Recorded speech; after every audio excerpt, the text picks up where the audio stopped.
So, where do I begin?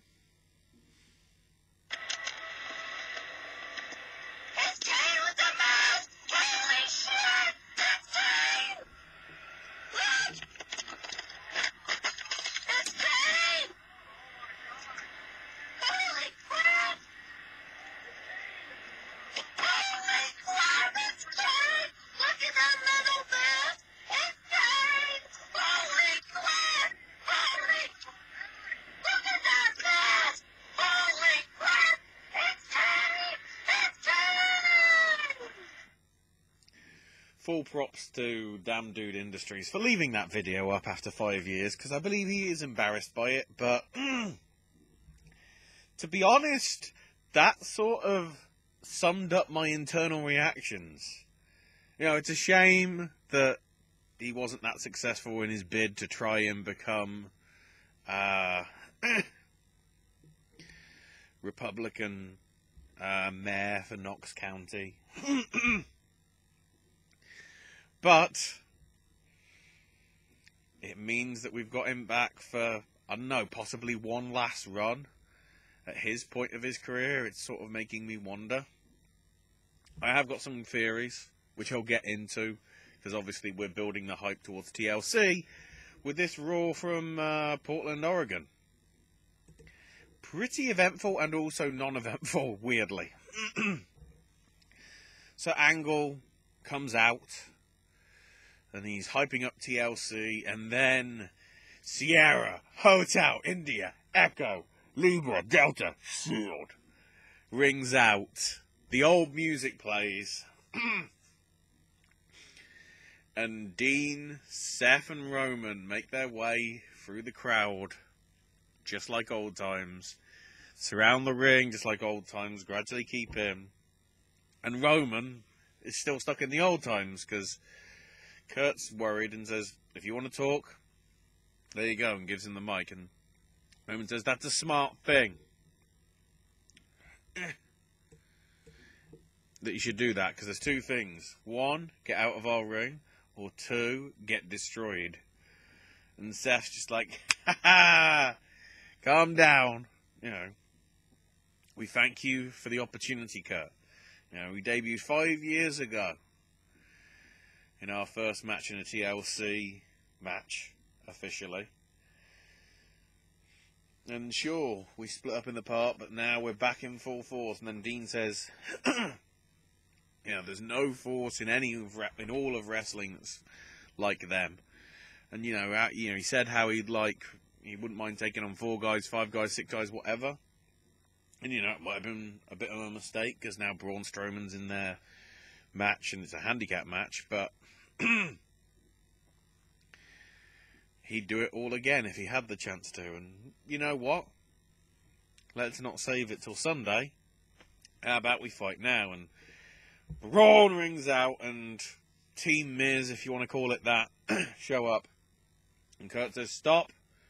Look, we'll save the actual confrontation between you guys for the pay-per-view. And, you know, just to make sure, if you start fighting with each other now, Sheamus and Cesaro, you're not getting your tag title opportunity later on. And Braun, you're not getting your cage match, because tonight will be historic. It was to some extent, but also not.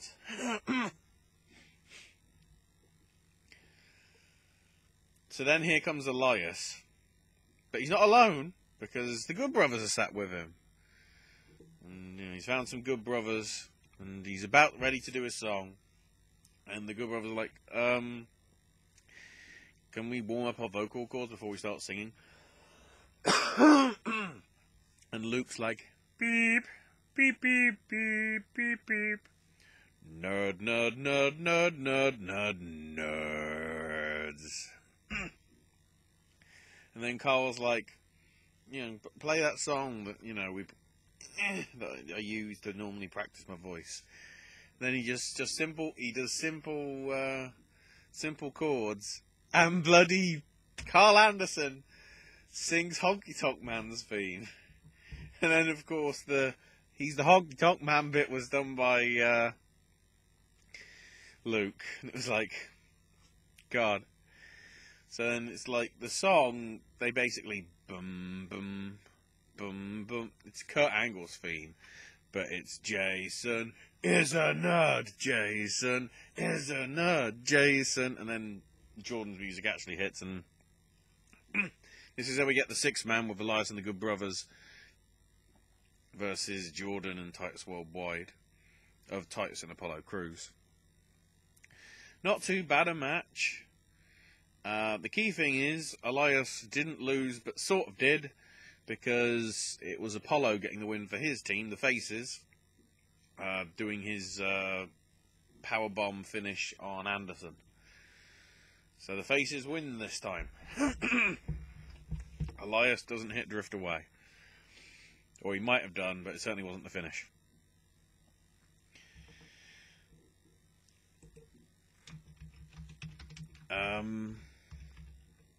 Then we have confirmation that the Ziggler-Rubin match is coming for SmackDown tomorrow. But also, as rumoured, Jinder Mahal is issuing a Survivor Series Open Challenge. I think this is where Brock Lesnar comes in, and it becomes a non-title showcase. Probably. Then we got an Asuka promo, and Hannah's asked by Renee about and says, "Why are people talking about Asuka? They should be talking about me. I'm the good person that started the women's revolution." And Renee goes, "It's actually evolution." And Bliss comes in and says, "Look, let's be honest, Asuka's nothing. She's nothing important. You know, you being the start of the revolution, there is, which is interesting because I think the revolution was about a year before Emma even came into the main roster, but whatever. Certainly the evolution, I'd agree with Renee on that front." And, it's like her and Emma. This is Bliss talking. We're the youth that are pushing this division forward, not old timers like Mickie James. We should stick together. How about I even offer you to be my tag partner tonight against Mickie James and whoever she's partnering with? I don't know. Considering her age, it's got to be Betty White. So that happened. So then we had Cedric Alexander and Jack Gallagher. This got sort of complicated at first because Kendrick and Gallagher were both sort of in the ring, sort of bearing down on Cedric as if they're going to attack him before the fight's even started. But then Swan Music hits and he basically comes out as the corner man. Not too bad a match. Alexander winning with a lumbar check. After Kendrick's distractions were taken out with a dive from Swan on the outside off the ring steps. Worth noting that Mike Rome, who Owen may or may not know, did say, "Here are the winner of the match, Cedric Alexander and Rich Swann." It's a singles match, Mike. Sorry.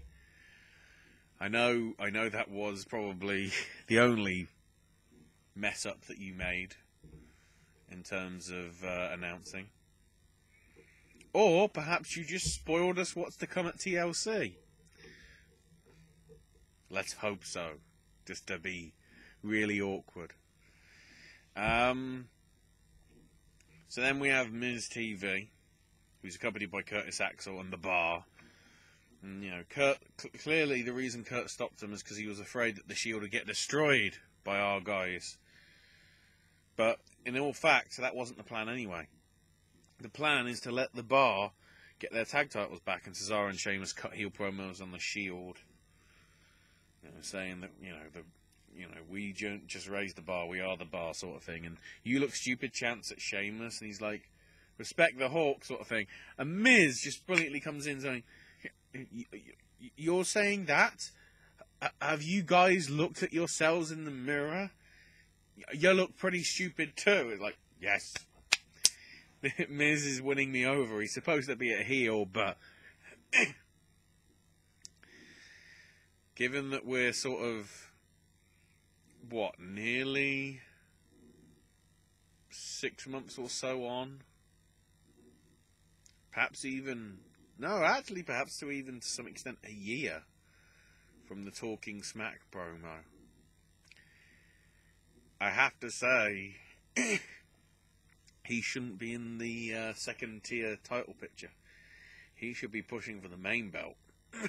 Then again, that would mean that the second tier belt loses some significance, so who knows. But Miz says the group's a true family that will do anything for each other, and that includes his guest, Braun Strowman. And Braun comes to the ring and says he would have shattered the Shield tonight. They triple powerbombed me last week because they can only do it together. If they try to do it alone, they get destroyed by me. And that starts tonight. I'm tearing them apart one by one, beginning with Roman in that cage. And I'll make sure the cage door is locked so there's no escape. There's no door escape. It's going to be over the top or pinfall only. And Miz goes to the fans, do you think that Shield have a chance tonight or TLC? And they go in, yes. And then he goes, really? And we get the really thing going back. And he goes, yes, by the way, I brought that back from the nostalgic factor. I can get rid of it just as easily doing on the whole nostalgia act, obviously, with Cesaro and Sheamus not being happy with the Hardys and their deal. And then he notes how Dean said, oh, you mentioned about 5 guys again. Well, I accept that challenge. It's going to be a 3-on-5 match now. And he's about to go through the 5, and everyone's like, oh, it's Curtis. And it's going to be, TLC's going to be in Curtis's hometown. Axel's going to get a main event opportunity, and Kurt comes out and says, no, we're not doing that. And Miz is like, come on, where's your 3 eyes? Integrity. He said he'd be willing to take on 5, 6 guys no matter what, so I think it's only fair that that opportunity be given. And Angle says, look, I'm making the calls, I'm the GM. I'll give you your 3-on-5 match, but only if Braun beats Roman tonight. If Roman, however, manages to beat Roman manages to beat Braun, I keep getting that wrong, then the match becomes a 3-on-3 match, and Braun gets taken out of it, and it's just going to be you, Miz, and the Bar versus Shield. And Angle goes to leave and goes, and also just to make sure that nothing toward happens, both the tag title match and the cage match will have everybody banned from ringside. So we then get Sasha Banks versus Alicia Fox. This is all resulting from that 5-way farce from last week, and the tapping, which was the slowest tap I've ever seen to say that he's admitting. And Alicia does an inset promo saying, look, what I was actually doing was scratching my nose, not tapping. Like, really? And then she closes it, where's my damn t-shirt? Alicia, it's been on WWE's website available to buy for around about a week already. It's already there. I can't be bothered to put the link, because then this will probably get monetized by WWE, because apparently they're going after WWE 2K18 footage. And they're monetizing it. Because reasons. Thanks, WWE. So yeah, it's already on the WWE shop, Alicia. I'd have thought you'd have been made aware of it. And she's still going on about the t-shirt even after this match, which she loses by submission to the bank statement. They do tease it with an immediate sort of tap out, but it eventually goes for a few minutes, and it's okay, but it's like, Alicia's been in this company for 10 years, as she said in her promo bit. And she's got worse. She's up there with Dana Brooke in terms of absolutely crap in the ring. Which is amazing, because Dana's obviously barely had a career in wrestling, and Alicia's had a decade. She started off good. She started off okay. And she just hasn't bothered to improve, in my opinion. And then afterwards she has a mental breakdown in the ring. Then we've got some... I haven't even seen these, but apparently on WWE's website and on their YouTube page to plug Payday bars that were the sponsor of tonight's show. There's stars talking about their first jobs. Bobby Roode's one of them. The Usos, Naomi, Becky Lynch. Apparently that's all they could get because they were lazy. So Sasha's interviewed by Charlie backstage, but then gets attacked by Alicia Fox and even shoves down a referee who's trying to stop the beatdown. It's revealed later on the night that she got heavily fined for that. And her punishment? Her and Sasha face each other again on the TLC pre-show. Dear God. We don't need to see that again, please. So then Enzo comes out, does his usual promo, and shows us the footage of the Cruiserweight title match with Ali costing him, and Kalisto's win. Says, you know, I've been robbed by a corrupt GM and dodgy people like Ali and Kalisto. And Kalisto comes out and says, man, your mouth's like 7-Eleven. It never opens. And then he realizes, and it just never shuts, man. It's like, okay, botch. You know, you can blame anybody that you want, Enzo. You know, me, Ali, the referee, the manager, even the universe. But no matter what, at TLC, the new Cruiserweight champ will be me.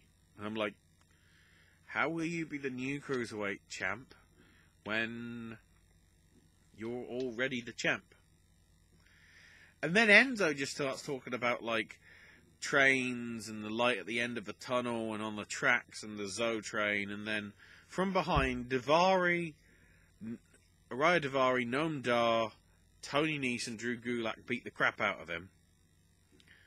Then Ali tries to come out for the save and is partially successful, but then he just gets destroyed as well. The fans are chanting, "We want Neville." Spoilers, he ain't here. I think he's gone, people. We might be getting Neville versus Aries matches sooner rather than later on the Indies.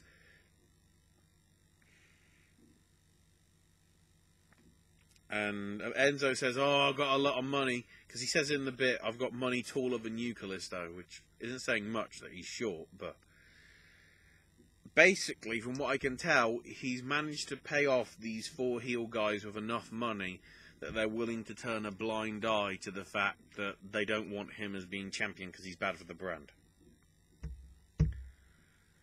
Where's the logic behind that? When they had absolute disdain for him because he was a bad influence.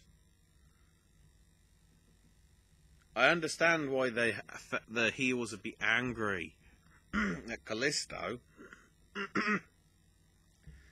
but they were angry at Enzo, and apparently because they've been paid money, they're willing to turn their anger aside. Hey?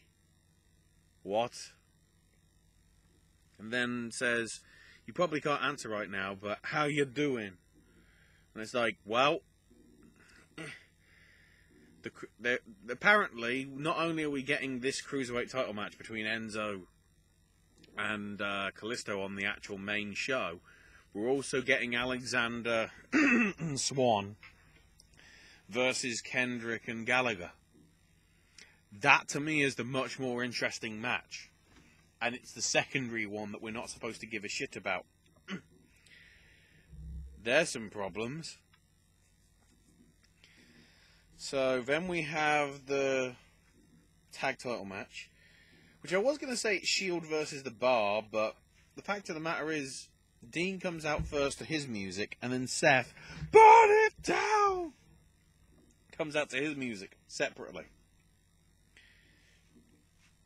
So the Shield only exists when it's the three of them? Maybe? Pretty good match, though, between these guys. Went on for a fair bit. Dean winning because Seth hits him with a King's Landing. And then Dean rolls him up with a crucifix pin. So a bit different. But yeah, Ambrose and Rollins retain.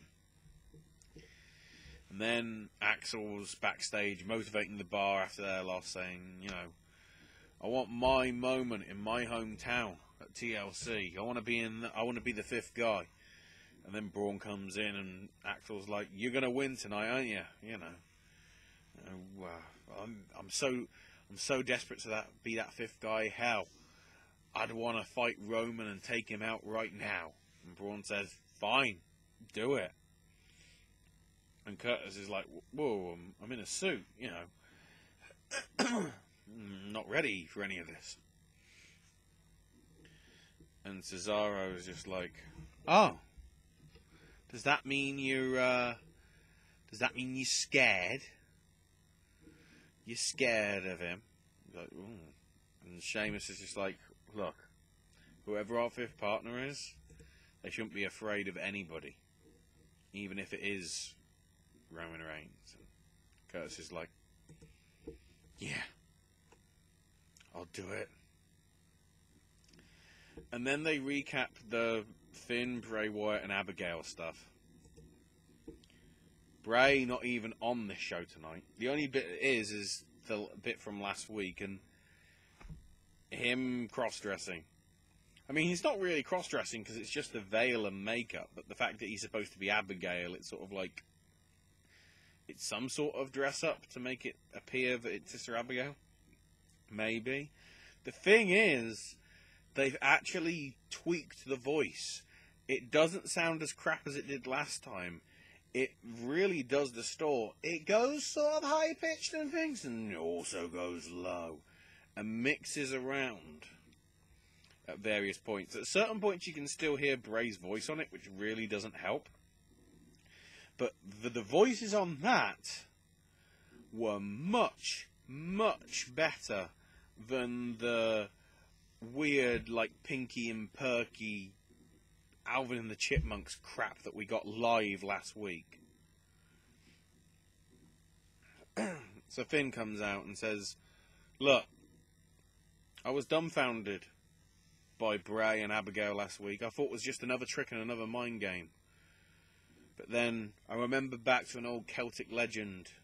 I can't even remember what it was, like Saturn or something. You know, that it would be a day when the dead would rise and walk the earth. And after seeing Abigail, I know that that legend is real. You know, Bray may have his tricks, but so does he. I will slay a monster with a demon of my own. And then it cuts to a different camera in the ring. And he's just staring into it, sort of like... Hang on, I need to get my thing up. Sort of like this. Like really close, really zoomed in.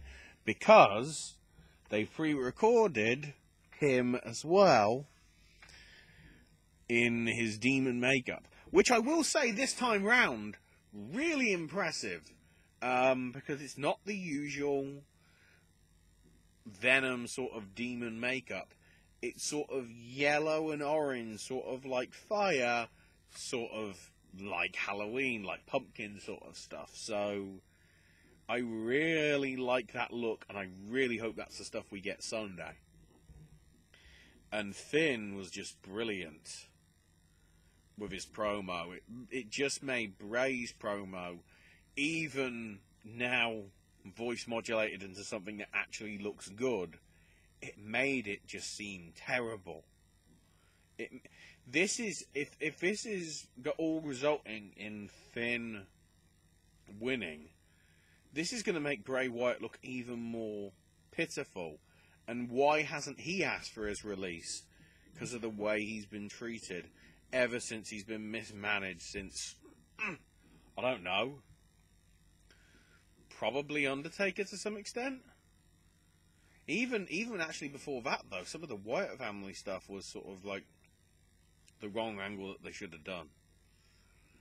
You know, who remembers that he was a world champion this year? Probably not many of you.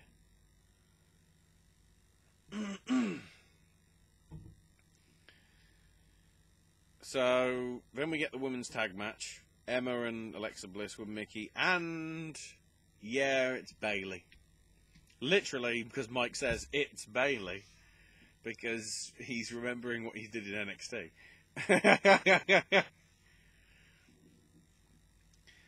And the match was okay.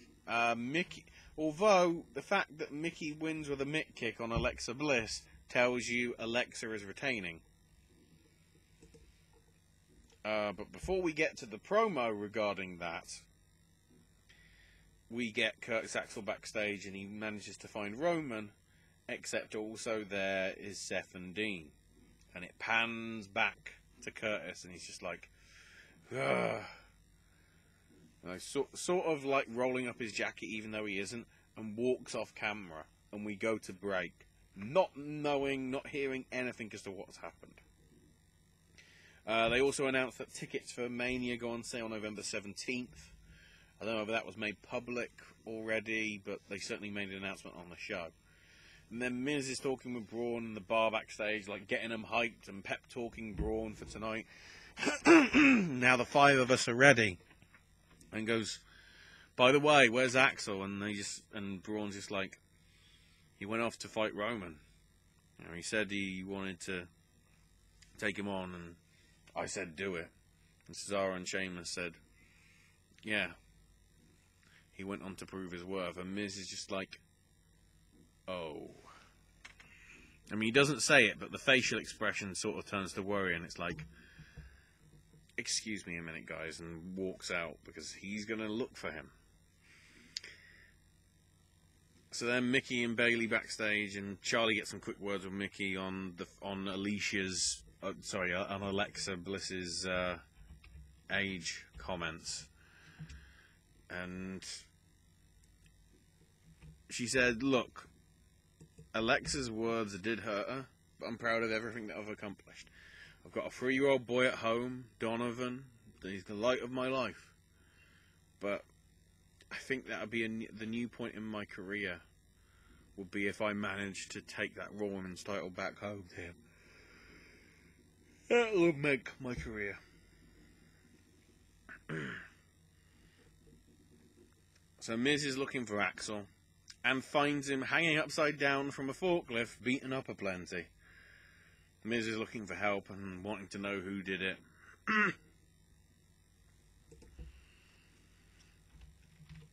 And we come back after the cage is being lowered. We actually get a You Deserve It of the moment brought to you by Payday, which was Naomi winning the women's title back at Elimination Chamber.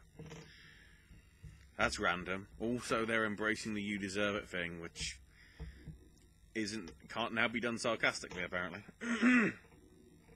Also, set for 205 Live tomorrow, a tag match with Enzo and Daivari versus Kalisto and Mustafa Ali, and also Rich Swann versus Jack Gallagher, because Brian Kendrick is not allowed to wrestle, or something. And then Miz and the medics are checking on Axel, and Renee's like, so what does this mean, you know, for the fifth man situation if Braun wins with Axel being out? And then Miz is just like, oh, it won't affect us at all. Curtis was never going to be the fifth man anyway. And he walks out, and the crowd is just like, no! So then we get a pretty good main event with Strowman and Reigns, as you'd expect. So it gets interesting sort of 2/3 of the way through. So the Bar come out to ringside, outside the cage, to try and stop Roman from getting out. But Dean and Seth show up and stop them. They have a brawl. They brawl up the ramp. They brawl into the backstage area, throw them about a bit into things. And it even goes out sort of into the parking lot area through these, you know, steel shutters.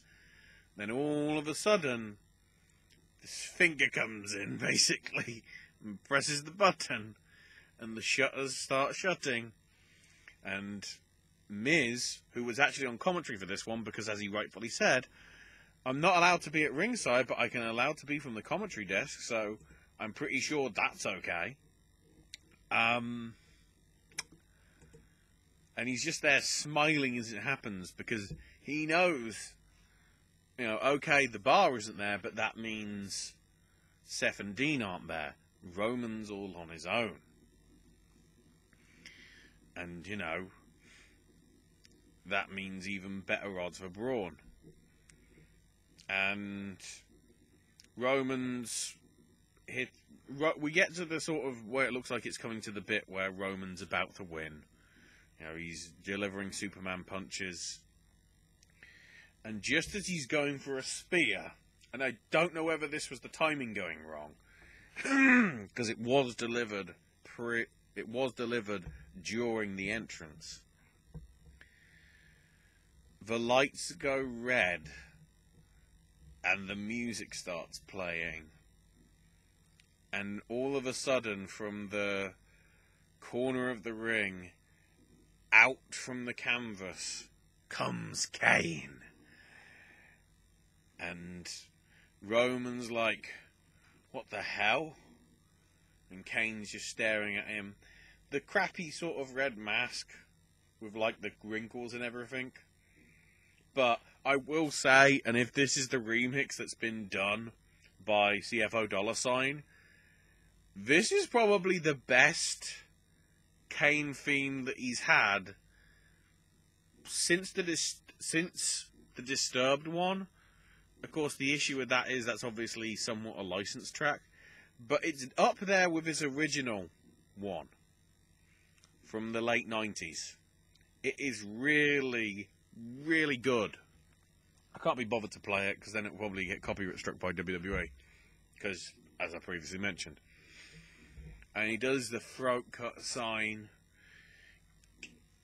He goes for a Superman punch Roman on him, but he just stops him, grabs him, gives him a choke slam, gives him a second one, then picks him up, just like October the 5th, 1997, spins around with him up, delivers the Tombstone Pole Driver, and just stands up, you know, looking down at Roman. Braun walks over, sort of understanding the situation, weirdly enough. And he picks up Roman, running power slam. You can count to 20. Braun wins, and Miz climbs up one of the ladders that's on the set, has been on the set all this, you know, on the stage for all night, and says, in case you didn't work it out, let me introduce the fifth person of Team Miz, Kane. And the red lights come back on, and Kane and Braun are just standing there, the two monsters of WWE, as we fade to black. Very well put together, I will say.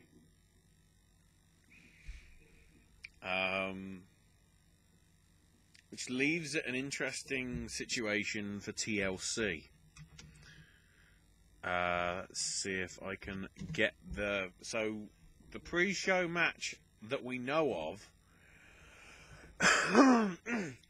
at the minute will be Alicia Fox versus Sasha Banks.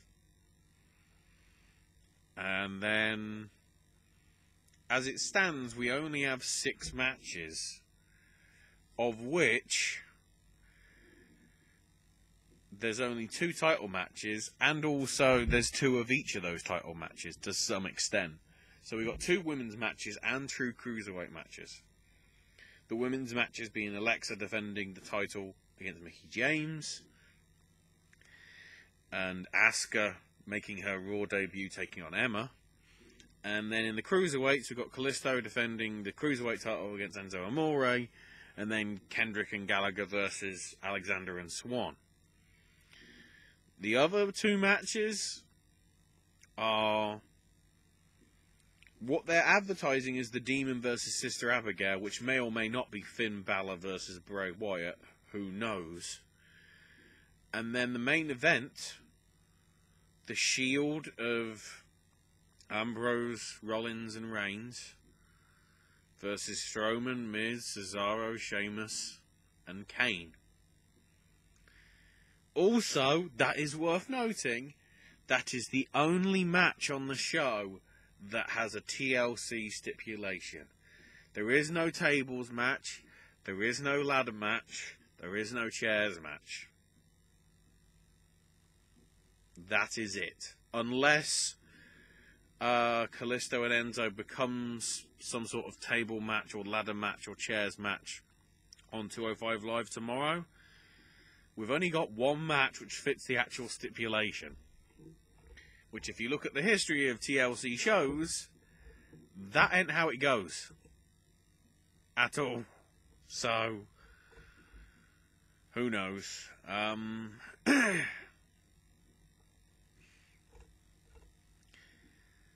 then, of course, we head into Survivor Series weekend in NXT TakeOver War Games. I guess the big deal with that, and they were pushing like hell, please buy the network, please buy the network.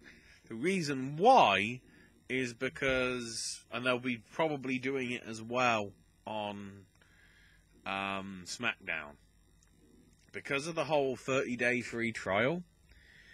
If you wait, if you haven't picked up the network yet, if you wait until like Friday or Saturday, wait till later on in the week, for that 30 days, you get TLC, but you also get NXT TakeOver and Survivor Series for free.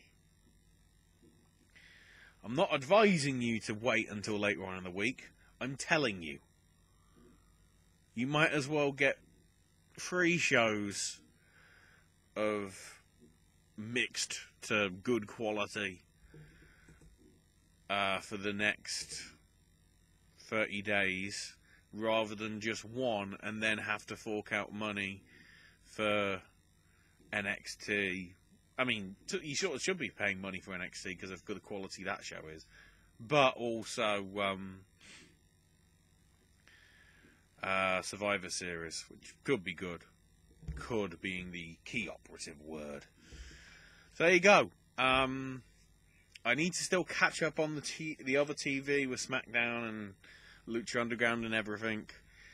I might be doing a separate video just for Lucha Underground and looking at the... I'm trying to think. It was the... I guess we've got the one build-up to Ultima Lucha and then the Ultima Lucha stuff itself. I might do that as a separate thing, considering this coming Wednesday is the last episode, possibly ever, because who knows whether the 4th season's actually happening. We'll have to see.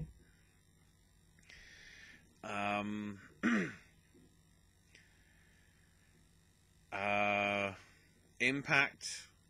Apparently they're doing an announcement today, by the time you're seeing this, because hopefully this will be up on Tuesday, of an Impact pizza.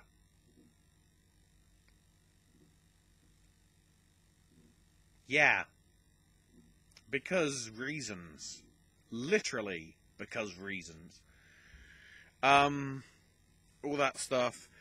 With the news, we've got to talk Neville, we've got to talk Jimmy Jacobs, we've got to talk India, we've got to talk China, we've got to talk Madison Rain. There's quite a few things that, we can cover and, maybe get your thoughts on if you put stuff in the comments. And then the indie stuff.